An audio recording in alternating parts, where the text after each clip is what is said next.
Ziburun 12 etxebizitza sozial eraikitzeko proiektua garatzen ari dira. Arratsaldeon guztioi, gaurko saioan etxebizitzaren arazoa aipatzeaz gain historian ere murgilduko gara, zehazki Hendaiakoan.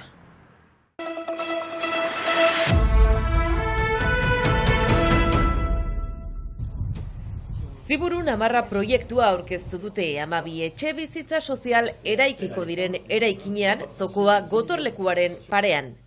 Etxebizitza eskuragarriagoa izateko xedearekin, Frantziar estatuaren zen eraikin hau eskaini dio herriko etxeari.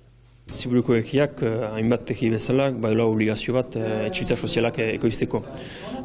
Euneko bere etxebizitzen parkearen euneko 25 etxebizitza sozialari dedikatu behar du, gaur egun euneko 11 gira, eta falta ditugu, delta handi bat dugu gure produkzioa eta gure beharren arabera.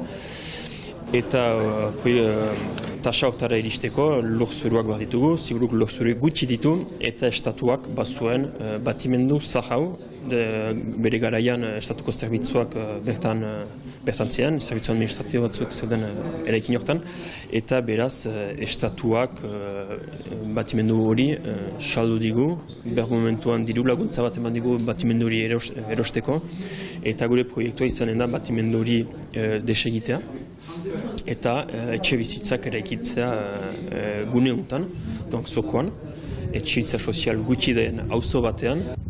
Horrelako operazioen balioa nabarmendu du prefetak. D'urgence, puisque c'est maintenant qu'il faut agir.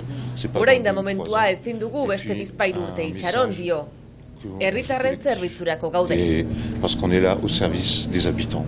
Habitat Sud Atlantik erakundeak eramanen du proiektua eta tokia ez da edonola hautatutakoa izan. Zokoko auzuntan egite olako proiektu bat, maiz etxebizitza sozialak hirien periferian eraikitzen dira, gune ez biziki interesgarrietan, esango nuke, karikaturalizatzeko bizkat, eta hemen azken batean eraikiko ditugu etxebizitza sozialak, 2.500–3.000 eurotan metro karatua, kriston bistarekin, eta horrek azken batean bigarren post bat ere kartzen dugu olako zerbait egin ahal izaitea Ziburun. Etxe bizitzaren krisia lehen mailan dagoen honetan, Ziburun horrelako operazio bat egiteak simbolismo handia duela nabarmendu dute. 6.500 biztanle inguru ditu Ziburuk eta 6.500 etxe bizitza. Beraz, ez da etxe bizitza eskasia izan ere kontuan hartu behar da, Ziburun etxeen 145, bigarren erresidentziak direla. Dia bigarren etxe bizitza dira, 145, hori gehitu behar da, 600–700 etxe bizitza Airbnb moduan alokatzen direla urtean zehar. Beraz, erdia baino gehiago turismoari lotutako etxe bizitza dira. Horrek zer eragindu, azken batean Ziburutarrak ezin dela gehiago Ziburun erosi edo lokatu, eta ikusi dugu gure kurba demografikoa berantza doala, azken 6 urteetan populazioaren 10 galdu dugu. Beraz, ezinbestekoa da etxe bizitza sozialak egitea, Ziburutarrak Ziburun txiki ahal izaiteko, etxebizitzaren arazoa ez baita gehiago klase popularen arazo bat, gaur egun klase ertainak eta klase ertain altuak ere ezin du gehiago Ziburun erosi, iristen bagira, 7.000, 8.000, 10.000 eurotara metro karratua. Eraikin honetan metro karratuak 2.500 eta 3.000 euro artean balioko du eta berrez fidantza solidario izeneko sistema batekin kudeatuko dute. Hau da, jabeak etxe erosten du, baina ez lurra. Lurrarengatik hilean euro bat ordaindu beharko du metro karratuko. Berrez delakoak dira etxebizitza sozialak, baina erosten diren etxebizitza sozialak, eta berrez sistema horrekin pareten jabegoa eta zoruaren jabegoa deslotzen dira. Hau da, erosten duenak etxe bizitza erosiko du, baina ez erosiko zoruaren jabegoa. Eta horrek egiten du, etxebizitza sozial horien bokazio soziala mantentzen dugula urteetan. 2 milioi euro inguruko proiektua urte ondarrean hastea espero dute, eta etxeak 2025 urterako prest egongo lirateke. Etxe bizitzaren krisian aterabideak bilatzeko pauso bat hau, baina ez bakarra Ziburun. Hirigintza plana egiten ari gira, jakin bada Ziburuko egiak ez duela hirigintza planik, eta hirigintza planik gabe bizik zaila dela etxebizitza politika koherente bat ematea, beraz hirigintza plana egiten ari gira, espero dugu aurten hirigintza plan hori bozkatzea, eta bestalde beste bizpahiru proiektu baitugu ere etxebizitza sozialekin. Eraikit bai, baina etxebizitza sozialak egiteko, eta eraikit deia urbanizatua den guneetan.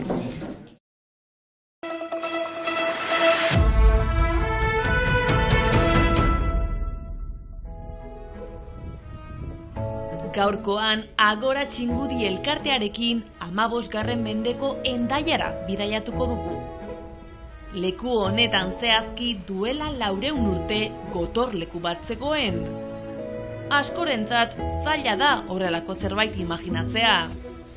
Baina lasai egon maketa bat eta guzti ekarri baitute lana errazteko.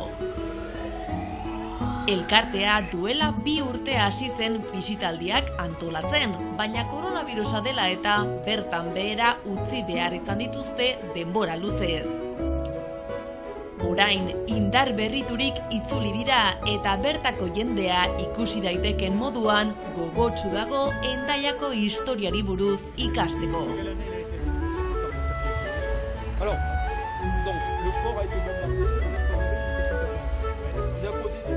Leheno hemen gazteru handi bat bazen, eta oai ez da gauzanitz, baina elgarrekin entzatzen dugu ikustia eta hemengo jendek ez dakite hemengo historia.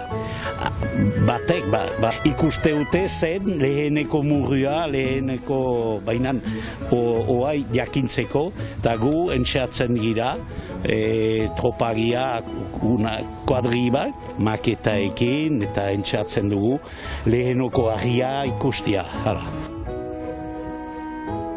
Harri hauen atzean dudarik gabe historia haunitz aurki dezakegu. Hemen adibidez sukaldea zegoela uste dute. Eta uretan garai horretako ate bat ezkutatzen da.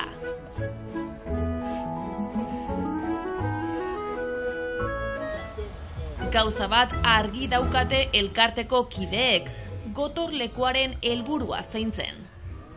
Ezagia da, etzen soera bazen historiak Hondarribiako eta hemengoa arrainendako bazen leheno pampaka omen, enitzenan. Eta geho Espainiaikin. Bazen lehen herria da heben, leheno, etzen Hendaia, etzen gauzanitz, urruina zen. Baina hemen bazen leheno 5-6 etxe eta espainolendako bidasoa denak hemen eta han parte eta hemen dena espainolendako. Leheno, omen, hola zen.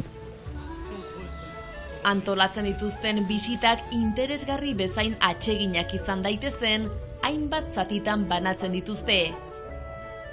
Bakoitzean, elkarteko kide batek aditua den gai bat garatzen du. 15. mendeko geografia, politika edo lan egiteko modua besteak beste. Hainiz jendeendako ikustea, leheno etzen markatzeko, etzen oai badugu le laser, badugu metria, badugu leheno, etzen markatzeko etzen. Eta leheno, en Frantzia, ez da lakude, ez besoa hemendik horaino. Lakude, eta markat holako ezartzen ginen, ezartzen leheno, 3 aldiz, 4 aldiz, eta etxe bat edo hemen holako murriak, hola untxa iteko. Teorem de Pitagor. Pitagor hoi denak eskolan beden aitea dugu, eta horrekin, aplikazioan horrekin, iten ahal da, hola, murria eteko. Leheno hola zen. Etzen hanbeste harriak goititzeko eta aniz denboa eman haute. Eta hemen bazen lurra anitz jalitzeko eta hola. Nabaritzen da bai Agora Txingudiko kideek historia benetan maite dutela. Horregatik, naiz eta azken urteetan gotorlekuari buruzko xehetasun haunitz argitu, oraindik proiektu berriak dituzte buruan. bada ono aniz gauza gehixo ikusteko eta gure herrikoa, herriko etxea landatzen du eta oai aigia sekatzen beherian eta bada gauzaniz ono ikustia. Eta horrelaxe, gure historiaren bertze atal bat ezagutu eta gero, irudi hauekin agurtuko dugu gaurko saioa. Ikus-entzuleok, bihar arte.